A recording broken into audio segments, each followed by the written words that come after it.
Definisi peserta didik. Peserta didik adalah anggota masyarakat yang berusaha mengembangkan potensi diri melalui proses pembelajaran pada jalur pendidikan, baik secara formal maupun non-formal, pada jenjang pendidikan dan jenis pendidikan tertentu. Hakikat peserta didik.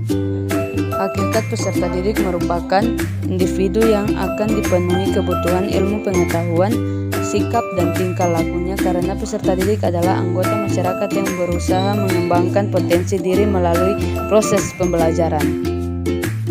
Peserta didik merupakan raw material atau bisa disebut bahan mentah dalam suatu proses transformasi disebut pendidikan. Peserta didik adalah mereka yang mengikuti program pendidikan pada suatu sekolah atau jenjang pendidikan tertentu.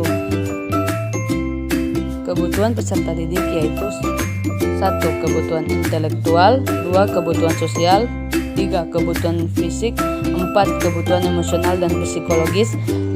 Kebutuhan moral, dan terakhir kebutuhan homodifinos. Karakteristik peserta didik yaitu yang pertama kemampuan dasar, misalnya kemampuan kognitif atau intelektual, efektif, dan psikomotor.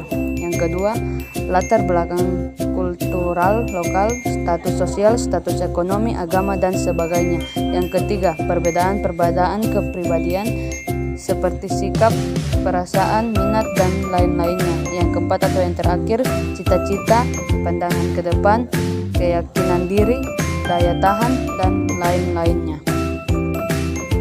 Hak peserta didik. Yang pertama, mendapatkan materi pembelajaran. Yang kedua, menggunakan fasilitas yang disediakan sekolah. Yang ketiga, bertanya dan berpendapat. Yang terakhir, mendapatkan perilaku yang adil. Kewajiban peserta didik. Yang pertama, ikut menjaga kebersihan dan keamanan sekolah. Yang kedua, wajib mengikuti proses belajar. Yang ketiga, membantu kelancaran proses pembelajaran mengajar di sekolah. Yang keempat, menjaga nama baik sekolah. Yang kelima atau terakhir, memakai pakaian yang sesuai dengan aturan sekolah. Karakteristik peserta didik yang sukses. Saat belajar, peserta didik yang sukses selalu melakukan membaca, menulis, analisis, mengelaborasi, mengevaluasi informasi yang ditemukan, mengkomunikasikannya dengan orang lain. Pembelajar yang baik akan selalu memikirkan apa yang sedang mereka pelajari dan menarik minat mereka kemanapun mereka pergi.